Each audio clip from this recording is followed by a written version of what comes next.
Hi everyone, कैसे हैं आप सभी। तो आज की जो क्लास है बच्चों वो है पोटेंशियोमीटर पर। और यहाँ पर हम जानेंगे पोटेंशियोमीटर क्या है और उसके दो यूजेस जो हैं, दो एप्लीकेशंस देखेंगे हम उसके। तो जितने बच्चे हैं सभी लाइव हो जाए, फटाफट लाइव हो जाए और सभी अटेंडेंस दें यहाँ पे। और कोई बच्चा क्लास छोड़कर नहीं जाएगा। लास्ट क्लास में मैंने देखा तो बच्चे काफ़ी क्लास छोड़कर जा रहे थे। क्या करना चाह रहे हो, किसके लिए क्लास छोड़कर जा रहे हो? यहाँ पे पढ़ने में कोई दिक्कत है क्या? हाँ, अगर कोई चीज़ नहीं आ रही है तो आप सभी यहाँ पर पूछ सकते हो। आप ही लोग के लिए क्लासेस यहाँ पे टीचर्स ले रहे हैं, इसलिए क्लासेस आपको अटेंड करनी है। डाउट है तो पूछो ना, क्या दिक्कत है। सभी यहाँ पे अवेलेबल है आपके लिए। ओके, तो क्लास अटेंड करनी है। बहुत ही इंटरेस्टिंग टॉपिक है, पोटेंशियोमीटर है। इस पर चर्चा कर लेते हैं, चलिए आगे बढ़ते हैं। देखिए, पोटेंशियोमीटर एक तरीके से कहा जाए एक डिवाइस है। और किसी भी सर्किट की बात करूं मैं आपसे, कोई भी अगर आपके पास कोई सर्किट है और उस सर्किट में से यदि आप अगर पोटेंशियल डिफरेंस मेजर करना चाहते हैं, आप लोग सभी जानते हैं पोटेंशियल डिफरेंस क्या है। अगर पोटेंशियल डिफरेंस आपको फाइंड करना है तो पोटेंशियल डिफरेंस फाइंड करने के लिए किसी भी सर्किट में, कोई भी सर्किट आपके पास है और यदि आप उसमें पोटेंशियल डिफरेंस फाइंड करना चाहते हैं, पोटेंशियल डिफरेंस मेजर करना चाहते हैं, तो उसके लिए आप यूज करते हैं पोटेंशियोमीटर। ये एक सिंपल सी डेफिनेशन है। अच्छा, इसका जो जनरली यूज है, कई सारे एप्लीकेशन इसके, लेकिन दो एप्लीकेशन जो आपके सिलेबस में है वो आपको देखने हैं यहाँ पे। एक तो पहला ये कि अगर कोई सेल है आपके पास तो उसका ईएमएफ चेक करने के लिए, कंपेयर करने के लिए, और किसी भी सर्किट का इंटरनल रेजिस्टेंस पता करने के लिए पोटेंशियोमीटर का यूज किया जाता है। देखिए, तो आपका जो पहला जो एप्लीकेशन हुआ है comparison of EMF in a potentiometer. यानी कि अगर पोटेंशियोमीटर का यूज करके यदि आपको ईएमएफ कंपेयर करना हो कि दो सेल का, ये सेल है, ये सेल्स हैं, तो आप यूज कर सकते हो पोटेंशियोमीटर। और इसके साथ ही साथ अगर किसी सर्किट का इंटरनल रेजिस्टेंस आपको पता करना है या सेल का इंटरनल रेजिस्टेंस पता करना है आपको, वो भी आप पोटेंशियोमीटर के थ्रू आप यूज कर सकते हैं। ओके, आई बात समझ में। किसी पोटेंशियो कोई सेल है, अगर आपने उसमें कोई रेजिस्टेंस लगाया हुआ है तो उसका भी आप इंटरनल रेजिस्टेंस कनेक्ट कर सकते हैं पोटेंशियोमीटर का यूज करके। ज्यादा बड़ी बड़ी बातें नहीं करेंगे, एकदम सिंपल भाषा में आता हूं मैं आपको, जिससे आपको समझ में आएगा। ठीक है, चलो देखो यहाँ पे पोटेंशियोमीटर बनता कैसे है। सबसे पहले देखते हैं इसका कंस्ट्रक्शन। और कंस्ट्रक्शन के लिए मैंने पूरा जो भी डेटा है वो प्रोवाइड कराया हुआ है, स्क्रीनशॉट ले लेना। कंस्ट्रक्शन कैसे, तो ध्यान से देखिएगा। सबसे पहले क्या करना है, पोटेंशियोमीटर बनाने के लिए आपको एक वुडन बोर्ड लेना है, एक वुडन बोर्ड लेना है, एक वुडन बोर्ड लेना है, एक वुडन बोर्ड लेना है। ये आपका वुडन बोर्ड है, एक वुडन बोर्ड लेना है आपको। ओके, ये है वुडन बोर्ड, लकड़ी का वुडन बोर्ड लेना है। अब यहां पर आप देख पा रहे हैं ये स्ट्रिप्स लगी हुई हैं। ये क्या है, ये स्ट्रिप्स हैं। ये कॉपर की स्ट्रिप्स हैं। किसकी स्ट्रिप्स हैं ये कॉपर की स्ट्रिप्स हैं। याद रखिएगा, कॉपर की स्ट्रिप्स हैं, ये सारी कॉपर की स्ट्रिप्स हैं। आप इसके साथ ही यहां पर देख पा रहे हैं कि इस कॉपर के स्ट्रिप्स में ये एक वायर जो है उसको स्ट्रेच किया हुआ है। आप देख पा रहे हैं यहाँ पे कि ये जो वायर है इसको स्ट्रेच किया हुआ है कुछ इस तरीके से।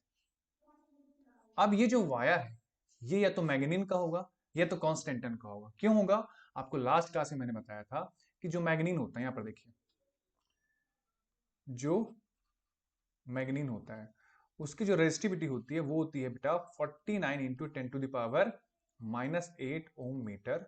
और अगर आप कॉन्स्टेंटिन का लेते हो तो ये होता है आपका 48 into ten to the power -8 ohm metre. लेकिन अगर मैं आपसे कॉपर की बात करूं तो जो कॉपर का होता है, कॉपर की जो रेजिस्टिविटी होती है वो होती है 1.68 into ten to the power -8 ohm metre. ध्यान देना, मैग्नीन की रेजिस्टिविटी कितनी होती है 49 nine into ten to the power -8 ohm metre. Constantan की कितनी होती है 48 into ten to the power -8 ohm metre. याद रखना, बहुत इंपॉर्टेंट है ये, आपको लिखना पड़ेगा एग्जाम में तभी नंबर मिलेंगे। कॉपर की रेजिस्टिविटी कितनी होती है 1.68 into ten to the power -8 ohm metre. अब यहां पर देखिए, जो मैग्नीन की जो रेजिस्टिविटी है, जो कॉन्स्टेंटिन की मैग्नेट रेजिस्टिविटी है, वो कॉपर का 30 टाइम्स है। It is 30 times more. 30 times है, देखिए ये 49 है, ये 48 है, और ये लगभग कितना है 1.6। 1.6 का मल्टीप्लाई 30 से करोगे तब जाके 49 आएगा। 30 गुना रेजिस्टिविटी ज्यादा है, मतलब इसका जो रेजिस्टेंस होगा ये वायर का वो बहुत ज्यादा होगा एज कंपेयर टू कॉपर, है ना। कॉपर का जितना रेजिस्टेंस है उससे कहीं ज्यादा रेजिस्टेंस आपको मिलेगा कॉन्स्टेंटन या मैग्नीन के वायर का। इसलिए आप कॉन्स्टेंटन का वायर ले सकते हो या मैग्नीन का वायर ले सकते हो। और जब आप कॉपर से कंपेयर करोगे तो कॉपर का रेजिस्टेंस आप नेग्लेक्ट कर सकते हो क्योंकि बहुत कम है। सपोज करो आप 100 रुपए कमा रहे हो और आपका दोस्त 3000 30 टाइम्स ज्यादा कमा रहा है, आपसे 3000 रुपए कमा रहा है, तो 3000 के सामने 100 रुपए कुछ होगा क्या? नहीं होगा, तो आप नेग्लेक्ट कर सकते हो। ओके, तो ये जो कॉपर की रेजिस्टिविटी है या रेजिस्टेंस है, आप उसको क्या कर सकते हो? नेग्लेक्ट कर सकते हो जब भी कभी आप कॉन्स्टेंटाइन या मैग्नीन का वायर लोगे तब। यहां तक क्लियर है? वुडन का बोर्ड लिया, वुडन के बोर्ड में कॉपर की स्ट्रिप लगी हुई है, उस पर आपने मैग्नीन का जो वायर है या कॉन्स्टेंटाइन का वायर आपने स्ट्रेच कर दिया। ठीक है, आप कॉपर की जो रेजिस्टेंस है उसको इग्नोर कर सकते हो। यहां तक काम खत्म। अगला वर्किंग देख रहे हैं ना, कंस्ट्रक्शन देख रहे हैं ना।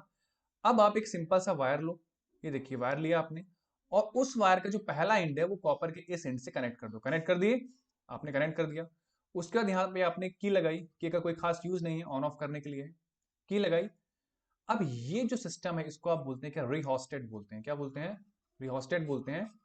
इसका क्या यूज है मैं आपको आगे बताऊंगा। अब देखिए, ये है, इसे बोलते हैं ड्राइवर बैटरी। क्या बोलते हैं इसको? Driver battery. क्या बोलते हैं?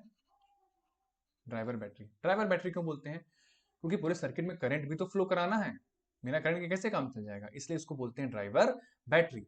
अब इस सर्किट में से, पोटेंशियोमीटर के सर्किट में से, आपको एक चीज जो है वो हमेशा कांस्टेंट रखनी है, दैट इज आई, यानी कि करंट आपका कांस्टेंट होना चाहिए। और करंट कांस्टेंट है कि नहीं है पता कैसे चलेगा? उसके लिए आपको उसकी रीडिंग लेनी पड़ेगी, और रीडिंग लेनी पड़ेगी तो उसके लिए आपको क्या लगाना पड़ेगा? इस सर्किट में आपने अटैच कर दिया एक एमीटर। एक एमीटर आपने यहाँ पे अटैच कर दिया। Okay, is that clear? तो रिहोस्टेट का यूज क्या आगे बताऊंगा। ड्राइवर बैटरी क्यों लगाया आपने? करंट फ्लो कराने के लिए। करंट होना चाहिए कांस्टेंट। वो पता कैसे चलेगा? वो पता चलेगा तब जब आप लगाओगे एमीटर, तब ना पता चलेगा कि रीडिंग कांस्टेंट आ रही है कि नहीं आ रही है। और इस वायर का दूसरा जो एंड है वो मेटल की ये लास्ट वाली स्ट्रिप से आप जोड़ देते हो। यहां तक क्लियर है? अब ये मीटर स्केल क्यों लगी है? जनरली पोटेंशियोमीटर में जो स्केल रहती है वो मीटर स्केल ही रहती है। क्यों? क्योंकि उसका जो ये वाला वायर है, यहां से यहां तक का जो डिस्टेंस है वो कितने मीटर का है? 1 मीटर का, यानी 100 सेंटीमीटर का। यानी कि ये पूरा आपका 100 सेंटीमीटर, ये भी 100 सेंटीमीटर, और ये भी 100 सेंटीमीटर। तो अभी अगर जैसे आपकी जॉकी यहाँ पे है, आपको जॉकी यहाँ पे है, तो डिस्टेंस आपने टोटल कितना लिया? ये वाला 100 मीटर, नीचे वाला 100 मीटर, ऊपर वाला 100 मीटर, कितना हो गया आपका? 200 मीटर हो गया। और ऊपर से यहाँ पे आप और जोड़ लो तो 85 के आसपास है, तो 285 लेंथ है। यहां तक अगर आप जॉकी रखे हो तो ये पूरी लेंथ, इसको तो हटा दो, ये नेग्लिजिबल है, ये पूरी लेंथ, फिर इसको हटा दो, नेग्लिजिबल है, फिर ये पूरी लेंथ, ये लेंथ आपने ली। आई बात हमें? अब लेंथ क्यों ले रहे हैं आगे सब कुछ क्लियर होगा, पहले आप लोग बताओ यहां तक क्लियर हुआ? एक बार फिर से बता देता हूं। वुडन बोर्ड लिया आपने, कॉपर की स्ट्रिप लगाई, कॉपर की स्ट्रिप में कॉन्स्टेंटाइन का वायर स्ट्रेच कर दिया। ठीक है, फिर आपने सर्किट का जो एक सिरा है, जो एक एंड है, आपने कॉपर स्ट्रिप से अटैच किया, और दूसरा जो कंपोनेंट लगाया आपने वो रियोस्टेट लगाया। इसका यूज आगे बताऊंगा। ड्राइवर बैटरी है करंट फ्लो कराने के लिए, एमीटर है करंट की रीडिंग के लिए। एक चीज यहाँ पे आपको याद रखनी है कि करंट होना चाहिए कांस्टेंट आपका। अब करंट कांस्टेंट कैसे होगा? देखिए, मान लीजिए इस सर्किट में करंट कांस्टेंट रखना है, और कुछ आपने और भी लगा दिया, कोई और रेजिस्टेंस आपने लगा दिया। जब आपने रेजिस्टेंस लगा दिया तो करंट वेरी करेगा कि नहीं करेगा? भाई इस रिहोस्टेट के अलावा आपने कुछ और भी लगा दिया, सपोज करिए, तो करंट आपका वेरी करेगा कि नहीं करेगा? भाई रेजिस्टेंस बढ़ेगा तो करंट क्या होगा? चेंज होगा। करंट चेंज होगा मतलब करंट कांस्टेंट नहीं रहेगा। तो करंट को कांस्टेंट रखने के लिए आपको रेजिस्टेंस क्या रखना पड़ेगा? कांस्टेंट रखना पड़ेगा। लेकिन बहुत सारी चीजें आप जोड़ोगे, बहुत सारी चीज जोड़ोगे तो रेजिस्टेंस डेफिनेटली आपका चेंज होगा। तो अब उसको कांस्टेंट कैसे रखा जाए? तो उसके लिए आपने लगाया हुआ रिहोस्टेट। पूरे सर्किट में वेरी होते हुए रेजिस्टेंस को कांस्टेंट कौन करेगा? रिहोस्टेट, क्योंकि ये वेरिएबल रेजिस्टेंस होता है, इसकी वैल्यू को आप रेगुलेट कर सकते हो, चेंज कर सकते हो। बात समझ में आ रही है कि नहीं? ज्यादा हो गया है तो कम कर सकते हो, कम हो गया है तो ज्यादा कर सकते हो। कांस्टेंट रखने के लिए आप यहाँ का जो रेजिस्टेंस है आप उसको जो रियोस्टेट है उसको आप चेंज कर सकते हो। Is that clear? Resistance constant constant हो गया तो करंट भी क्या हो जाएगा? आपका कांस्टेंट हो जाएगा। Is that clear everyone? हाँ या ना लिखते जाओ, और सभी कोई कमेंट करेंगे। घूमने नहीं आना है, घूम के अटेंडेंस देके स्मार्ट नहीं बनना है कि गए अटेंडेंस दिया चले गए, पढ़ना है। ओके, यहां तक क्लियर है? यहां तक हमारा केस खत्म। अब हम क्या कर रहे हैं? हम कंपैरिजन कर रहे हैं ईएमएफ का। ईएमएफ किसका होता है? सेल का होता है, याद रखना, सेल का ईएमएफ होता है, उसको कंपेयर कर रहे हैं। तो यहां पर देखिए आप, अब यहां पर क्या करना है आपको कि आपके पास दो सेल हैं। एक सेल मान लीजिए आपके पास E1 है, और एक सेल आपके पास क्या है? आपके पास E2 है। ओके, तो इस सेल का ये जो पॉजिटिव एंड है वो इस कॉपर स्ट्रिप के साथ कनेक्ट कर दीजिए, और इसका भी जो पॉजिटिव एंड है वो इस कॉपर स्ट्रिप के साथ कनेक्ट कर दीजिए। Is that clear? अब जो नेगेटिव एंड है, जो नेगेटिव एंड है, तो यहां पर एक स्विच लगा होता है। क्या लगा होता है? टू वे स्विच लगा होता है। क्या लगा होता है? टू वे स्विच लगा होता है। ठीक है, टू वे स्विच आप लोगों ने कार में देखा होगा, टू वे स्विच है ना, वो हैंडल में लगा रहता है ना वाइपर वगैरह के लिए, तो टू वे स्विच जैसा होता है। ठीक है, टू वे स्विच। ठीक है, इंडिकेटर का भी देखा होगा, नीचे कर दो तो नीचे जाता है, ऊपर कर दो तो ऊपर जाता है, लेफ्ट राइट वाला, वो टू वे स्विच है। तो टू वे स्विच लगा रहता है। तो टू वे स्विच एक बार इससे कनेक्ट रहेगा और फिर एक बार इससे कनेक्ट रहेगा। तो अभी सिर्फ इसका देखिए, इससे कनेक्ट रहेगा। ठीक है, और बैटरी का जो सेकंड एंड है वो आपने किससे जोड़ दिया है? वो आपने जोड़ दिया है गैल्वेनोमीटर से। किससे जोड़ दिया है? गैल्वेनोमीटर से। गैल्वेनोमीटर क्या शो करता है? अगर इस पूरे सर्किट में करंट फ्लो हो रहा है तो गैल्वेनोमीटर डिफ्लेक्शन शो करेगा, वाइब्रेशन शो करेगा। ठीक है, यहां तक क्लियर है? कंस्ट्रक्शन आप सभी को क्लियर है? अब आ जाते हैं वर्किंग पे। Is that clear? गैल्वेनोमीटर का दूसरा एंड आपने जोड़ दिया है जॉकी से, ये जॉकी है आपका, और ये जॉकी इस पूरे वायर पे घूमेगी। ओके, आई बात समझे? घूमेगी। यहां तक क्लियर है एवरीवन? चलो अब आगे देखते हैं। ये पूरी वर्किंग है, मैंने लिख दिया इसका, फटाफट स्क्रीनशॉट ले लो, स्क्रीनशॉट ले लो, जो बोला है वही लिख दिया है यहाँ पे। ठीक है, कंसीडर पोटेंशियोमीटर है, वायर है, एल, पूरा सब कुछ लिख दिया, आप इसके ले लो, इसको समझाने की जरूरत नहीं है, मैं ऑलरेडी समझा चुका हूँ। चलो ये भी पॉइंट हटा दो, ये पॉइंट मैं डिफाइन कर दूंगा आपको बाद में। ओके, स्क्रीनशॉट ले लिया? ले लिया। चलो अगला देखो, वर्किंग पे आते हैं। यहां पर आप देख पा रहे होंगे कि मैं दो पोटेंशियोमीटर लिया हूं। क्यों लिया हूं आगे बताता हूं। यहां पर सबसे पहले आपका जो गैल्वेनोमीटर कनेक्टेड है वो किससे कनेक्टेड है? E1, E1 सेल से कनेक्टेड है। और ये आपका, यहां से इसको हटा देता हूं, इस केस में आपको जो गैल्वेनोमीटर है वो E2 से कनेक्टेड है। किससे कनेक्टेड है? E2 से कनेक्टेड है। पहले E1 का देखेंगे फिर E2 का देखेंगे। ओके, अब कुछ चीजें मैं आपसे जानना चाहता हूं। अगर किसी सर्किट में करंट फ्लो हो रहा है मतलब वहां पे पोटेंशियल डिफरेंस है, याद रखना। अगर किसी सर्किट में करंट फ्लो हो रहा है तो वहां पे पोटेंशियल डिफरेंस है, क्योंकि करंट अगर फ्लो होगा तो higher potential to lower potential ही फ्लो होगा। जैसे पानी की टंकी होती है ना, ऊपर हाइट पे रखी होती है, तभी ना पानी नीचे आता है। क्यों? क्योंकि आपका जो पानी की टंकी वो हायर पोटेंशियल पे है और जो आपका नल है वो लोअर पोटेंशियल पे है। दैट इज वाई वहां पे फ्लो हो रहा है। सोचो पानी की टंकी ऊपर ऊपर रखी है तो क्या पाइप से इधर उधर जा पाएगा? नहीं जा पाएगा। हाइट का फर्क होता है वहां पे, यहाँ पे भी बिल्कुल वैसा ही है। अगर पोटेंशियल डिफरेंस है इट मीन वहां पे करंट फ्लो हो रहा है। आई बात समझ में? इसके अलावा कुछ चीजें आप लोग को मैं और रिवाइज करा देता हूँ। याद रखना, किसी भी कोई भी जो रेजिस्टेंस होता है वो किस पर डिपेंड करता है? वायर की लेंथ पर। किस पर? वायर की लेंथ पर, वायर की क्रॉस सेक्शनल एरिया पर, और वायर की रेजिस्टिविटी यानी रो पर। याद रखना, आर किस पर डिपेंड करता है? रो यानी कि रेजिस्टिविटी पर, एल यानी वायर कितने लंबा लेंथ है उस पर, और ए पर, इन पर डिपेंड करता है। मतलब यदि आपके पास लेंथ है, एरिया है, रेजिस्टिविटी है, मतलब आप रेजिस्टेंस निकाल सकते हो। ठीक है, किसी वायर का। अब ध्यान दीजिएगा यहाँ पे, ये पॉइंट मान लीजिए आपका क्या है? ए है, और आपने एक चीज रखिएगा, करंट आपको क्या रखना है? कांस्टेंट रखना है। और उस करंट को कांस्टेंट रखने के लिए आपने क्या लगाया हुआ? रिहोस्टेट लगाया हुआ है। ठीक है, आप बार बार इसकी वैल्यू को चेंज कर सकते हैं। Is that clear? रिहोस्टेट। अब यहां से करंट आ रहा है, ऐसे आया, ऐसे आया। अब करंट को यहां जाना चाहिए। ठीक है, करंट को यहां जाना चाहिए, लेकिन करंट यहां नहीं जाना चाहिए। और उसके लिए आप क्या करेंगे? करंट यहां किसी भी हाल में नहीं जाना चाहिए। मतलब आपको इन शॉर्ट में आपसे बोलूं कि आप सभी को यहाँ पे गैल्वेनोमीटर में जो डिफ्लेक्शन देखो, करंट आएगा यहाँ पे, डेफिनेटली करंट आएगा यहाँ पे, और गैल्वेनोमीटर में आपको क्या दिखाएगा? डिफ्लेक्शन। डिफ्लेक्शन दिखाएगा तो आप समझ जाना कि यहाँ पर क्या है? करंट इस सर्किट से पास हो रहा है। बेटा इस सर्किट से करंट पास नहीं होने देना है। क्यों नहीं होने देना है आगे बताऊंगा, लेकिन पहले याद रखना कि ये ड्राइवर बैटरी से आने वाला जो करंट है वो इस वाले सर्किट से पास नहीं होना चाहिए, इस वाले सर्किट से पास नहीं होना चाहिए। मतलब यहाँ पे जो IG है उसकी वैल्यू क्या होनी चाहिए? जीरो होनी चाहिए। उसकी वैल्यू जीरो करने के लिए आप क्या करेंगे कि ये जो जॉकी है, ये जो जॉकी है, इसको यहां वहां घुमाएंगे, इस वायर पे हर जगह जगह जगह पर टच कराएंगे। और सपोज करिए जब एक कंडीशन ऐसी आई, जब आपने कहीं पे टच कराया, और टच कराया तो गैल्वेनोमीटर डिफ्लेक्शन देना बंद कर दिया। और गैल्वेनोमीटर जब डिफ्लेक्शन देना बंद कर दिया, इट मींस अब करंट फ्लो नहीं हो रहा है। करंट फ्लो नहीं होने देना है, करंट फ्लो नहीं होने देना है इस सर्किट से। कैसे नहीं? और ये कैसे होगा? जब आप जॉकी को इस पूरे कांस्टेंटन वायर पे घुमाओगे तो कोई एक ऐसा पॉइंट आपको मिल जाएगा जहां पर गैल्वेनोमीटर चुप हो जाएगा, मतलब वहां पर डिफ्लेक्शन नहीं दिखाएगा। मतलब इस सर्किट में अब करंट फ्लो नहीं हो रहा है। जिस पॉइंट पर आपका गैल्वेनोमीटर जिस पॉइंट पर आपका गैल्वेनोमीटर डिफ्लेक्शन 0 दिखाया तो वही आपकी बैलेंस कंडीशन है और वहीं पर आप रुक जाइए। इस पॉइंट को दे दीजिए मार्क बी। ये कौन सा पॉइंट हो गया आपका? बी पॉइंट हो गया। और इस पॉइंट पर आपका गैल्वेनोमीटर जो है वो क्या दिखा रहा था? गैल्वेनोमीटर आपका डिफ्लेक्शन नहीं दिखा रहा था, नो डिफ्लेक्शन था। ठीक है, आई बस में नो डिफ्लेक्शन था। अब यहां पे करंट पास नहीं हो रहा है, मतलब कि ये ड्राइवर बैटरी करंट तो भेज रहा है, करंट भेज रहा है, लेकिन करंट यहां नहीं जा रहा है, करंट यहां से पास हो जा रहा है, करंट पूरा यहां से पास हो जा रहा है। यहां क्यों नहीं आ रहा है? यहां क्यों नहीं आ रहा? ध्यान सुनना इस बात को, यहां क्यों नहीं आ पा रहा है? क्योंकि यहां पे लगा हुआ है सेल। यहां पे क्या लगा हुआ है? सेल।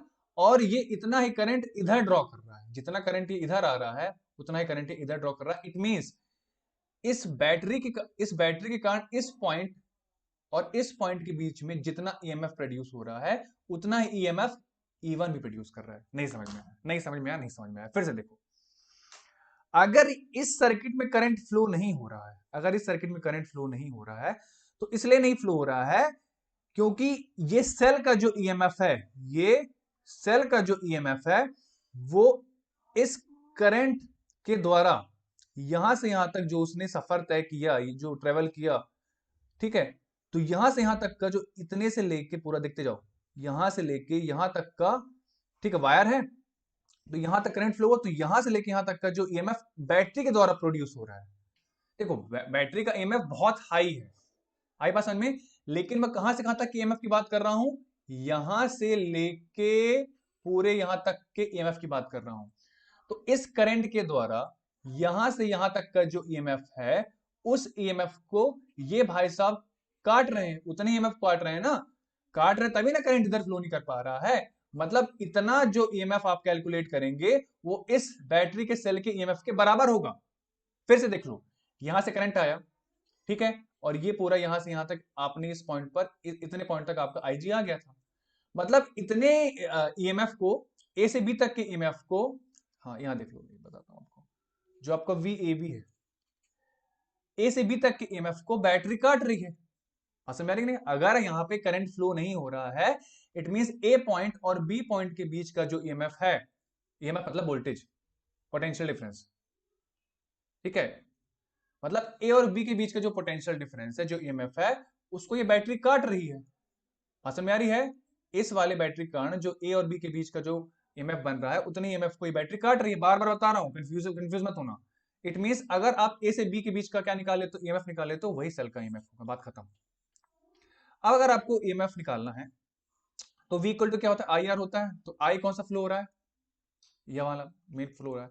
दूसरा आपका रेजिस्टेंस क्या होगा? ए से बी के बीच का रेजिस्टेंस क्या होगा? मान लीजिए आर ए बी होगा। क्या होगा? आर ए बी होगा। तो निकाल लो। आप लोग को मैंने अभी बताया कि रेजिस्टेंस कैसे निकालते हैं, रो इनटू लेंथ। और लेंथ मान लो यहां से यहां तक की लेंथ कितनी थी? x1 थी, तो x1 ले लो। x1 अपॉन कितना हो जाएगा? ए क्या था? Cross sectional area. इसको डिफाइन कर देना। x1 is the length between A and B. x1 जो आपकी लेंथ है ए और बी के बीच में, और ए क्या है आपका? Cross sectional area of wire.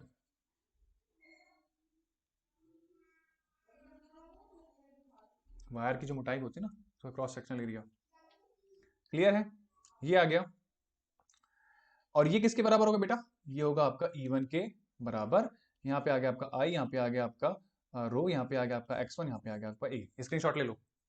Clear है? अब सिमिलरली आप निकालेंगे किसका? सिमिलरली आप निकाल लेंगे इस इनका। स्क्रीनशॉट ले लो, ओके, इधर मिटाऊंगा। जिन बच्चों को समझ में आ रहा है वो इस तरह से लिखते जाएं, जिनको कुछ डाउट है तो वो डाउट भी लिख दे लाइव चैट में, और अपने नाम लिखते जाएं आप लोग सभी। ध्यान से पढ़ेगा, नहीं समझ में आएगा व्हाट्सएप पे आप मुझे मैसेज कर दीजिएगा कि सर समझ में नहीं आया, दोबारा बता दूंगा, 1000 बार बताऊंगा। याद रखना, आपकी डाउट जितनी बार पूछोगे उतनी बार क्लियर करूंगा। एक बार नहीं, 10 बार नहीं, 100 बार पूछोगे 100 बार बताऊंगा, लेकिन पढ़ना है। ठीक है, बहुत ईजी है। सेकंड केस में क्या करोगे आप? दूसरा सेल ले लो, दूसरा सेल ले लो, और सेम चीज करना है। करंट आया, ठीक है, करंट आया तो करंट इधर भी फ्लो होगा। तो आप क्या करोगे? जॉकी को मूव करते जाओगे। क्यों मूव करते जाओगे? क्योंकि आपको IG 0 चाहिए। किसी एक पर्टिकुलर पॉइंट पर आपका ये जो डिफ्लेक्शन है वो क्या हो जाएगा? 0 हो जाएगा। 0 हो जाएगा। समझ जाना कि ये पॉइंट अगर A है तो ये पॉइंट आपका B है। 0 हो गया, मतलब कहने का मतलब ये है कि A से B के बीच का जो EMF है उसको ये वाला सेल काट रहा है। तभी इधर करंट फ्लो नहीं हो रहा है। बात समझ में आई? ए से बी के बीच का जो ईएमएफ है उसको E2 काट रहा है, तभी इधर करंट फ्लो नहीं हो रहा है। मतलब ए से बी के बीच का जो ए बी ले लो, कम करते इसको पी क्यू ले लेते हैं, चलो पी क्यू ले लो, ठीक है, इसको ले लो पी क्यू। तो P से Q के बीच का जो EMF है वो E2 के बराबर है। दैट इज वाई एक दूसरे के EMF काट रहे हैं, इधर करंट फ्लो नहीं हो रहा है। अगेन आप निकालो V P Q बराबर E2 इक्वल टू कितना हो जाएगा बेटा, करंट I ही फ्लो हो रहा है, सेम वायर है तो रेजिस्टिविटी क्या होगी आपकी, रो ही होगी। इस बार लेंथ आपकी x2 होगी और क्रॉस सेक्शनल एरिया सेम होगा। ठीक है, नाउ ये वाली जो इक्वेशन है 1 और जो ये 2 है बेटा, इसको डिवाइड कर दो, यानी कि 1 डिवाइड बाय आप क्या कर दोगे, 2 कर दोगे, तो E1 डिवाइड बाय क्या आ जाएगा आपका E2। यहाँ पे कितना आ जाएगा बता बेटा, I rho x1 upon a divided by कितना हो जाएगा, I rho x2 upon a। ये कट गया, ये कट गया, ये कट गया, ये कट गया, ये कट गया, ये कट गया। इन शॉर्ट आपके पास क्या मिला, E1 upon E2 equals to आपको मिला x1 अपॉन x2। ये आगे बेटा comparison of EMF of two cell, comparison of EMF of two cell, इसका डेरिवेशन आपका आ गया है। मैं फिर से बता देता हूं आपको, मेन जो पॉइंट याद रखना, ये रखना है कि आपका IG 0 होना चाहिए और उसके लिए आप जॉकी को कांस्टेंट वायर पे मूव कराते हो। जहां पे गैल्वेनोमीटर डिफ्लेक्शन 0 शो करता है तो आप समझ जाना कि उतने के बीच का जो ईएमएफ है, मतलब ए और बी के बीच का जो ईएमएफ है उसको बैटरी कट कर रही है, काट रही है। Okay, is that clear? हाँ या ना, कट कर रही है। और फिर वहीं पर आप ईएमएफ निकाल लेना, दोनों के ईएमएफ सेम हो जाएगा, यानी कि यहाँ पे आपका कितना हो जाएगा, V A B equal to हो जाएगा आपका E1। सिमिलरली यहाँ पे कर लोगे, डिवाइड कर दो, किया जाएगा आपका। ठीक है, तो ये थी ओवरऑल वर्किंग आपकी। अब यहाँ से आप देख पा रहे हो कि ईएमएफ निकालने के लिए आपको ज्यादा 3-5 नहीं करना है, सिंपली आप लेंथ देखकर बता सकते हो। अगर x1 लेंथ है तो x1 को एक तरफ ले लो, और अगर x2 लेंथ है तो x2 एक तरफ ले लो, इतने में आपका काम हो जाएगा। ठीक है, so this is all about today, ये थी आज की क्लास। कोई समझ में नहीं आया तो मैसेज कर दो, कमेंट कर दो, और मुझसे जुड़े जुड़े रहो। और इस क्लास के बाद आप मुझे मेरे व्हाट्सएप पे पर्सनली मैसेज भी करेंगे और ग्रुप में भी मैसेज करेंगे। Thank you so much.